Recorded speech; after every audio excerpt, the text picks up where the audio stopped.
Just real quick, who's been through due diligence before? A few. Who's had to do due diligence? All right, great. Who would who would prefer to never ever have anything to do with due diligence before? Okay, yeah, that's what I thought, yeah. It's not anybody's favorite thing. Either side, it's kind of awkward, and there's a lot at stake. And it just kind of sucks. So what you want to do is get through it as quickly and as best as possible. So that's what we're going to talk about today. So that kind of answers the question, why are we talking about it? My main point is prepare. Don't wait until the questions come. You're going to be overwhelmed. It's not going to be much fun. Since most people haven't been through due diligence before, touch a little bit on what it actually is.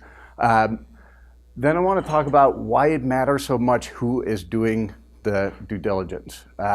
That tends to determine pretty much completely what it's like, because there's definitely not a single way it's done, and I don't have a silver bullet here. So we want to go into that. And then finally, I think this is why Etienne asked that we talk about this. How do you actually prepare for it? All right. Most of this is based on not just my experience. I talked to a few other people. But my experience with due diligence was all at Great Call. After 10 years at a startup, we finally had a successful exit. That was a few months ago. We sold to a PE firm. They hired some consultants to do technical due diligence on us, and this was a quote from one of our new board members. That sounds great. I totally cheated because we had been trying to sell the company for 3 years. We had been through due diligence a couple of times before, so I had some time to prepare. But it was kind of interesting doing the same thing with different potential acquirers a bunch of times, because you start to see patterns and here's a problem to optimize. How do I do this, as best as possible? And that kind of got me more interested into the topic. I also talked to Brian, who is in my forum. He's right in the corner here, smiling. I don't know if you can see that. Brian pretty much pulled off the impossible. He was the CTO at Email Copilot. He wasn't smiling like this when I first met him, because it was a small startup, lots of hard work. They sold to 2 companies. All right, so it was kind of interesting. How does that work? How do you sell one company in one event to 2 different other companies? Well, all the stuff went to one and all the people went to another. So we kind of talked through how different the due diligence is in those cases, because it's kind of an interesting use case. This never ever happens. Well, at least once, but other than that, never ever. And then I also chatted with Chaz. Chaz is currently the CTO at Partech, but he's been at all these places before. He's been on both sides of due diligence a whole bunch of times, and he's generally just a badass. So most of what you see here, I'm not saying it generally applies, but we started to see some patterns in things that related to due diligence, and might be worth sharing. So what is technical due diligence? All right. Here's Wikipedia. What is due diligence? It's basically kicking the tires. What they want to know is, what is this thing worth, and what are the liabilities, right? So for technical due diligence, they tend to focus on, obviously, your architecture, your code, your intellectual property, all the fun technical things. That part is actually it's kind of fun to talk about the stuff you've built. Then they'll go into non-functional. So does it scale? How about security and privacy protection? Gets a little less fun. They'll talk about people. So technical due diligence is not just about stuff. It is about you. As a CTO, your team, you can't separate the technology from the people. If you buy a company's assets, but you lose the people, either because they were already gone or they leave immediately after, the chance of success is really, really small. So you are a very, very important subject of due diligence. And then the process, right? Well, how do you design your product? How do you test your product? Those are all things that they're going to go into. Basically, it's just kicking tires. So how does this fit into the process of selling a company? All right, this text is way too small. I realize that. I'm going to make the deck available for download after. So there's some little tidbits of stuff in here, but it's not focus on the big text. So why are we starting all the way at the beginning with preparing to sell your company? Well, I think my overall message is don't wait until there's an accepted offer and a team of consultants is showing up with a spreadsheet worth of questions, right? The earlier you get involved, the better it could work out for you. So when you decide to go sell your company, get involved. If you can be part of shaping the story, especially if you're a small technology startup, the better, right? Now, it might be that it's not really appropriate for you to be part of that, right? It might be that your CEO feels like this is my thing, I should be doing this, or there's a board member, heavily involved. At least ask to be informed, because you need to know what is the strategy behind selling the company. Because what they're going to focus on is, what story do we need to tell to increase the interest and potential value of the company? And they don't have your perspective, and they may not think about you, so you should. All right, so much like selling a house, right? You're gonna take nice photos and create a listing and tell this story that people hopefully connect to, and then offer way too much for your tiny 2 bedroom in North Park. I really hope that that's gonna happen. We're also selling a house right now. It's a very similar process. It's kind of funny.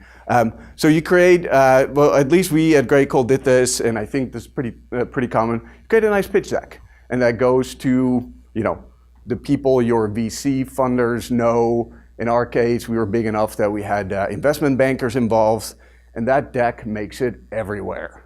It's not supposed to. It's supposed to just go to people that they, that are officially interested, but trust me, it ends up on your competitors' desks. Now, if that deck has a compelling story, you'll have management calls or meetings where you get to talk through it. This is where your competitors will try to get as much information out of you as possible. They might not at all be interested in buying you. They just want to learn, so be careful what you share. And if you do a good job, you'll get some offers. All right, this is when due diligence really starts, right? So as soon as an offer is accepted, you kind of go in escrow. And that's when you'll be bombarded with spreadsheets and emails and lots of fun questions. All right, let's say you make it through that. The deal closes. Now, one of 3 things could happen. Either it all went well, offer is accepted, and things are great. Offer is accepted, but they found a whole bunch of things, and those things were in your documentation or lack thereof, things you shared that you shouldn't have, and they talk down the price. That the company still sells, but everybody's a little bit disappointed about what they got for it, and they're going to look at you and go, dude, you had 4 years to prepare for this. Why didn't you do a better job? All right. And then after the transaction, also, this is when everybody starts buying Porsches. Well, it's not the late 90s anymore, but things get a little crazy, right? So all of a sudden, a bunch of people have money, and they're like, oh my God, what am I going to spend this on? Don't get wrapped up in that, because this is where the stage is set for post-transaction. People are going to try to figure out, where are the synergies? And synergies is just, financial speak for you're fired. So Yeah, no, but you really want to stay involved through this last part. So, all right. So that's kind of the context for where due diligence fits in. All right. Here's my rant on the shitty tools that you use during technical due diligence. All right. It's email and spreadsheets. Who loves email and spreadsheets? It's terrible. And then if you're lucky, documents get shared with like Dropbox or something. If you're not so lucky, there's a data room involved, and they must be the worst content management systems. Like how that's still a thing, I really don't understand. We had so many spreadsheets that we had a spreadsheet to track the spreadsheets. Awesome. All right. So, but you're still expected to go through all of that, do your job. For the most part, do it by yourself, because you don't want the whole company to know that you're getting bought, because people start acting a little crazy when that happens. So you want to prepare for that. All right. Why does it matter so much who does the due diligence? All right. This is a quote from one of our old board members. He said, "Companies don't get sold, they get bought." It's pretty much always a buyer's market. They're the alpha, you're the beta, you're outgunned, they have more resources, they set the stage, they're in control, you're not. So it matters a lot who it is. There are some differences, of course. It's not always the same. If you're a smaller company, they're not going to look for as many like people liabilities or security risks or things like that. If you're, depending on the type of company, like if you're selling a SaaS service and you have some super unique algorithm and that IP is very protected, they're going to focus on that. At Great Call, we were more of a service company, so it wasn't that there was any kind of secret sauce. As all these pieces put together created like a good, sales and marketing platform or something like that. So they focus on different things depending on what role technology has in your company. All right. If you're making a lot of money, PE firms will assume that you got your stuff in order, and maybe they don't really care all that much, right? Obviously, the results speak for themselves there, so they're going to look at that differently. Now, if you're a distressed company, that might be different. Type of acquirer is the most important factor from what I can tell. So if it's a private equity firm, they're going to look at your numbers. In most cases, they're going to look for efficiencies, and we all know what that means. If it's a strategic acquirer, so this what I mean by that is it's a larger company. They want to get into your market. They're not yet, and they're buying you to get access, right? To basically speed up their entry into that market. They'll probably want to end up integrating you somehow, and they're gonna look at different things. If it's a competitor, well, it kind of depends what they have, right? They may just want your contracts. They may throw everything else away. But that really sets the stage, and that goes to the goals of the acquirer, right? So integrate into the organization. Do they just want your IP? So in Brian's example is kind of interesting. They had one that was doing the acqui-hire part, and the other company just wanted the IP. So they kind of split that up.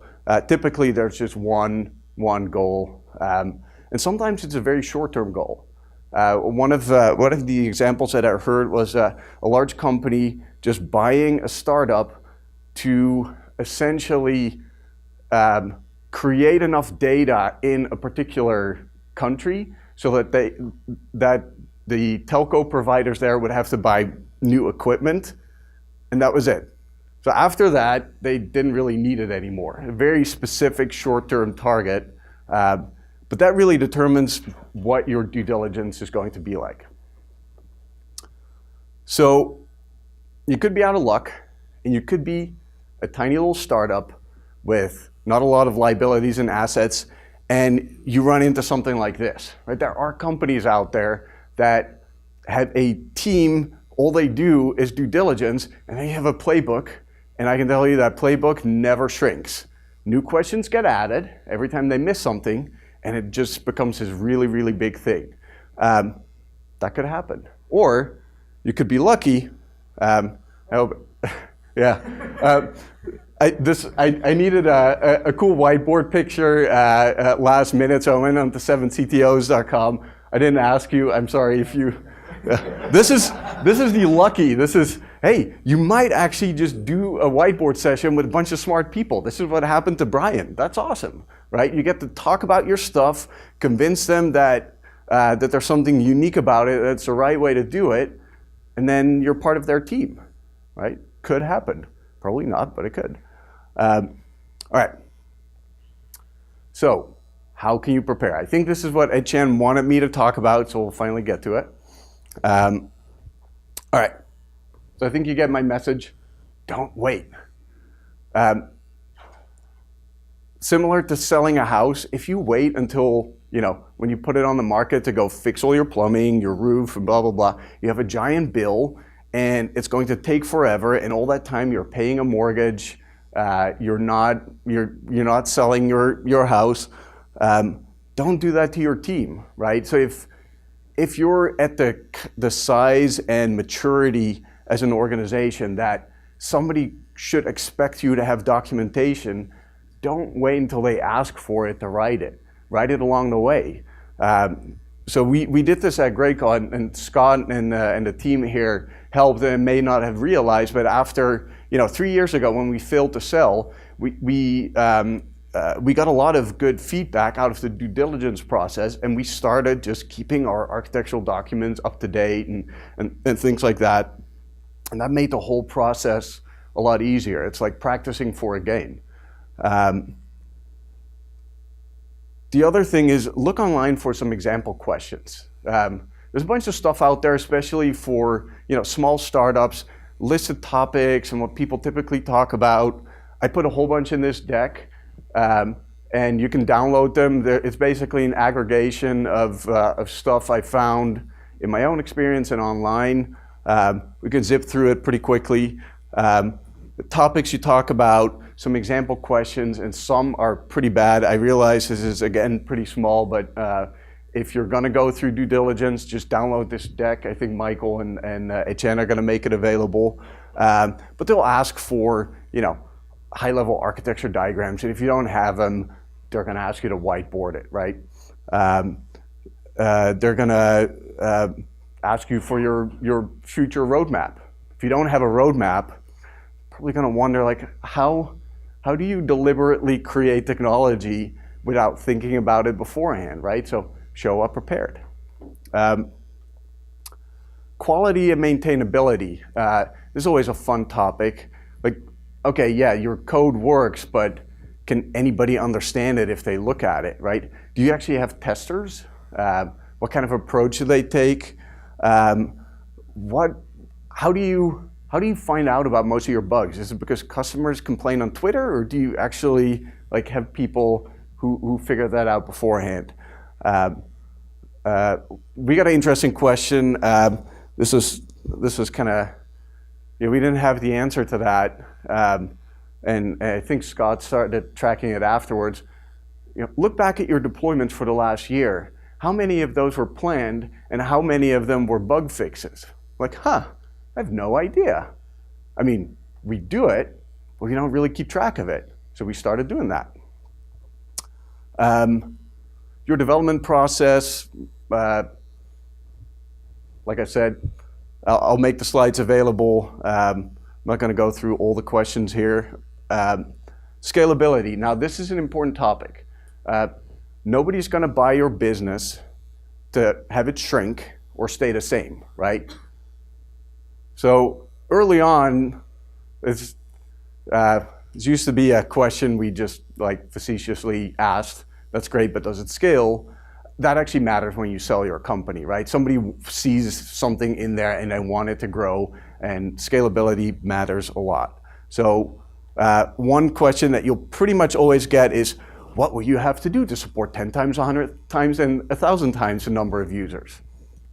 So prepare for that one. That's in all the lists. That one, everybody will ask that. Security and privacy protection, especially if if you're targeting for your acquisition larger companies, if they're publicly traded or if it's a PE firm, they're going to think about security. We're now in liability territory, right? If your security is bad and you get absorbed by a larger company, that exposes them a lot. Like as a little startup, maybe you don't have that many assets, and you don't have to think about, well, what if I get a class action lawsuit? For a publicly traded company, they're going to care about that. If you're in any kind of regulatory area, HIPAA, PCI, there's lovely, long lists of questions you'll get from lawyers. Those are my favorite. We had, when we went through due diligence, there was a firm that was looking at the HIPAA aspect. There was a different firm that was looking at PCI. And there was a third firm that just did some general thing. They all asked a bunch of questions, almost identical, but not quite. It was really frustrating, but they're going to expect you to just, deal with it. Intellectual property protection. Has everybody heard of Black Duck? You know what a Black Duck scan is? This is where you get asked to upload all your source code into some sort of safe repository where the potential acquirer can't actually look at it, but this company called Black Duck will scan it, and if there's open source in there, they'll find it. Now, that can really, if you don't prepare for that and it goes the wrong way, that can have a really big impact. If your product uses open source components that are copyleft, basically meaning that all your stuff is now supposed to be open source, that can just ruin the deal. And there are stories out there of companies specifically looking for that and then suing their potential acquisition to give them all their source code, because why pay for something if you can get it for free? It's messed up, but it happens. So look for that. Is anybody interested in putting those questions and topics together in a place where we can contribute? One person? All right, well then we can just, Scott, yep. All right, I'll take that as an action item. Yeah, there's some lists out there. They're not really set up well for other people contributing, but I think we can figure that out. So I'll take that. All right, now this is a really important one. If you think that your company might be selling because, well, you talked about it and that's what you decided to do, go ask for help. I asked some of the people at our company who had been through acquisitions before, okay, how do I prepare for due diligence? And they had never been part of the technical due diligence piece. I asked our investment bankers, and I got a few useful things, but I think the best help is probably, like in the room here, people who have been through it, people who have done it, and just ask for help. Because you'll learn a couple of things, you'll feel more confident. You don't want to go into it like not knowing what to expect, because it's, I don't know, that can just be kind of overwhelming. You might want to consider practicing the interview. So part of due diligence is a whole bunch of documents in horrible Excel sheets and data rooms and all that stuff. But probably the most important part for you as the technical leader of a team is when they show up at your office, or maybe in some hotel room with one of those lamps on your face, and you know you're gonna talk about it. And I mean, they can find a lot of stuff in documentation, maybe if it's there, and that's not what this interview is about. They're kind of testing you as a leader as well. So you don't want to go in there feeling like here are people criticizing me, telling me I'm doing it wrong, right? Because you'll come off as defensive, even if you try not to be, because it's really hard, right? You worked really hard for years, you made these decisions for great reasons, and here's somebody with a different opinion. This is a really, really tough conversation to be part of. So prepare for that and practice it, because it's really easy to go into the wrong mode for that interview. Consider staging the data room, and I don't mean faking it. I don't mean putting things that are untrue in there. You should never ever lie or hide things during due diligence, because that could come back to bite you pretty hard. But what I mean by staging is like the way people stage homes when they try to sell it, right? You want to tell a story. You don't want people to just walk into a house where all the walls are white, and they're like, I think there's supposed to be a kitchen there, but I can't really tell, right? You want people to walk in and feel something. That's what you want to do with your tech and your team. So what do we do? All right, so we created, before I get to that, okay, so what do? We created a whole deck that was in the style of the pitch deck that went to all the potential acquirers, that dove deep into product, technology, team, and process, and it told the whole story, soup to nuts, right? So things we put in there, detail slide on our products or roadmap. I kind of blurred it out because I don't want to share any information that we're not supposed to. We talked about process. We talked about our teams, who's in it, what are their roles, what are things that we do with our teams. We have chapters and we think they're great because of whatever reason. What are some important projects? What is our architecture? And we put it all in a deck. And that deck and the topics matched the directory structure of the data room. And in that data room were 1 or 2 layers of supporting documentation. All right, it was a lot of work, but what happened was a team of very experienced due diligence consultants walked in, and typically they take control, right? They get into a room and they start asking questions and lead you somewhere. What we did is we made their job really, really easy. They sat down and I said, I have this deck. Would you mind if we walk through that? And they said, okay. And we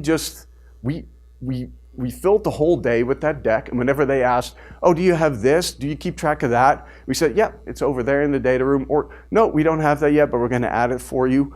And they thought it was great.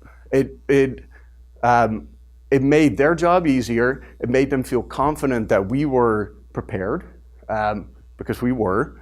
And most importantly, we were in control of that story. And that felt very, very different than what I think the typical experience is when you feel like you're being interrogated. And so I can highly recommend doing that just to build up your confidence and to give you the chance of being in control, and it might work out. What was non-functional? What did that mean? Things like scalability, security, your non-functional requirement. Yeah. And that's it.